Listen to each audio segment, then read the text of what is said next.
So our vision of why the network was set up was to enhance Ireland's position as a global digital health hub. And also to say that this is a European Year of Skills event today as well. We have a programme called Changing the Culture. So in this programme, consultants work within companies, within different individuals, different departments, and their supply chain.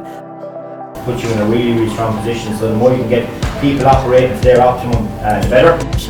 Queen, and I work with Tricia Devon on manufacturing. Hand over to Dr. Liz Tully from Xeon Health Solutions. But I've learned over the years that if you work hard, no one will ever have a problem with you. The talent and the people and developing that talent. You know, if you show up and give 100%, nobody will have a problem with you. Really focusing in on what programmes might look like in. We have Kenny, we have Annette, we have Barry, and we have Claire.